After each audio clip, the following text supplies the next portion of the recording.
Hello E39, Fab from Dubai.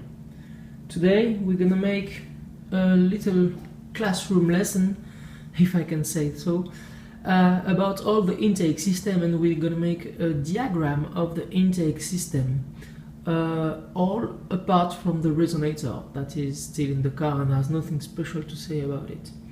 So if you are in a job of removing your intake manifold as I did, it can be useful to do some little inspection. First of all, on the throttle body. This is the throttle body.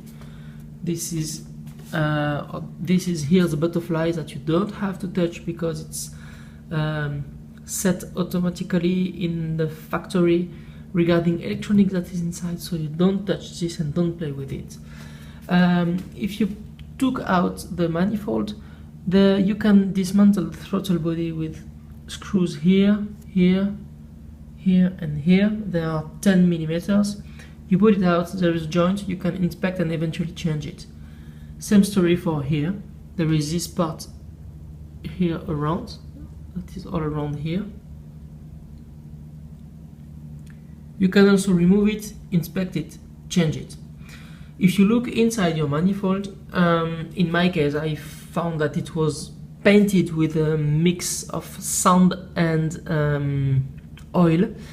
The sand is due to the special weather conditions that we have here in Middle East, with a very light sand that goes everywhere. That's why we have a special air filter for hot climate countries and hard climate conditions. Let's get back on track. What you can do, you can wash the inside of your manifold with a mixture of, let's say, 90% of petrol, 10% of oil, and you try to wash it inside, or you bring it to any dealer for inspection and washing. You can do the same on the outside. It's time also to take your injectors out. Here they are. To have them clean and service at any Bosch center. They will change the upper O-ring, the lower O-ring, the microfilter that is inside, and the small plates that is holding the ring. This is here the fuel line, as you can see. If you go inside the manifold, you will see that all around inside there is a pipe that is running and going to the diaphragm down there.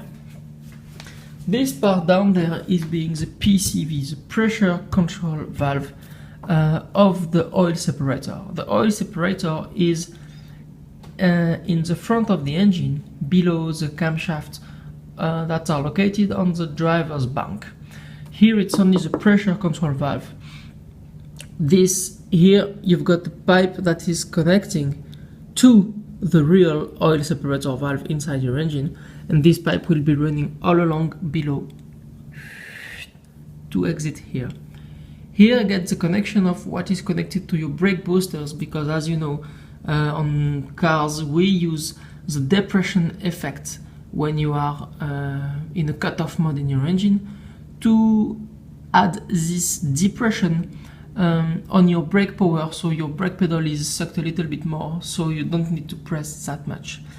Here, in my case, I have here a cap that is f***ed up anyway, and here was connected my secondary air pump system, this yellow cable that is going here and going normally to this cylinder that is here.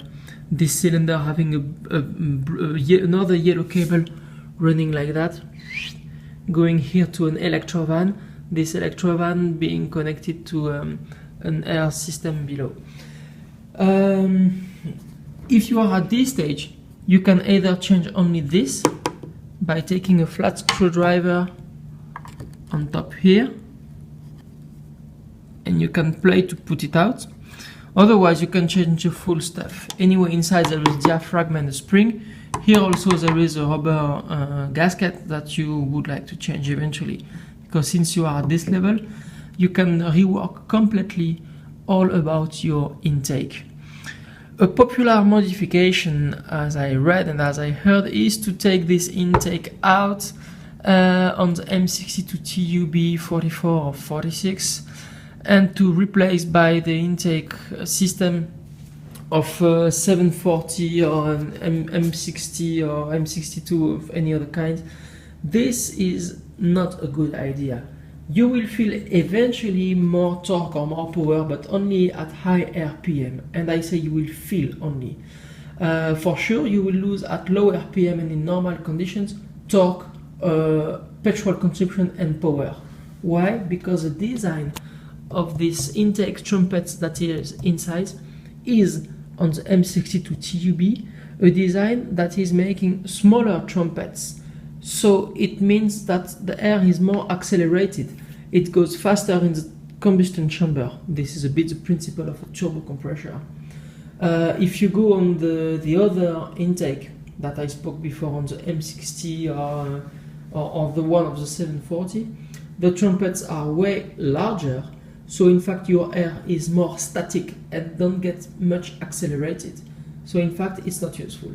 If you want to make a mod, you can use, for example, this Alpina intake manifold that you can find at any BMW dealer or Alpina dealer.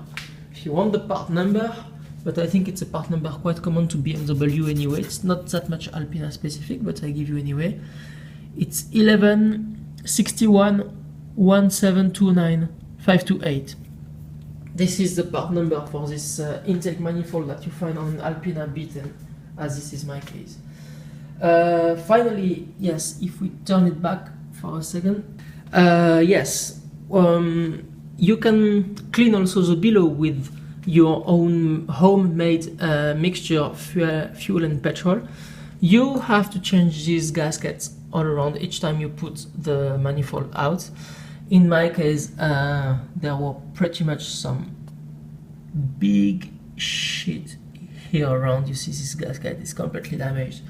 And welcome to the Middle East, sand everywhere on the rubber seals.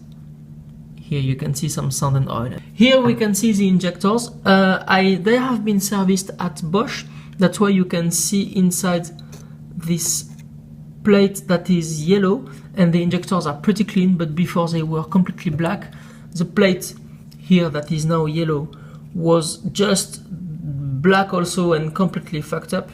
I had it serviced to Bosch and they did everything pretty well.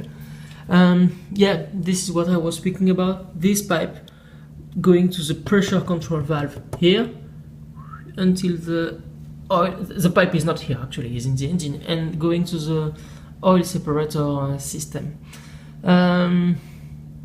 Nothing much special about the diagram for today. Be sure to change this gasket. If you are on service level, you can try to change this kind of rubber ring here also, or put some grease. You can change the gasket that you have here, you can change the gasket that you have here, you can change gaskets that you have here. Anyway, change all your gaskets. Make sure that you have a clean intake from the filter box until the injection. Have a good day, stay dirty. Bye bye.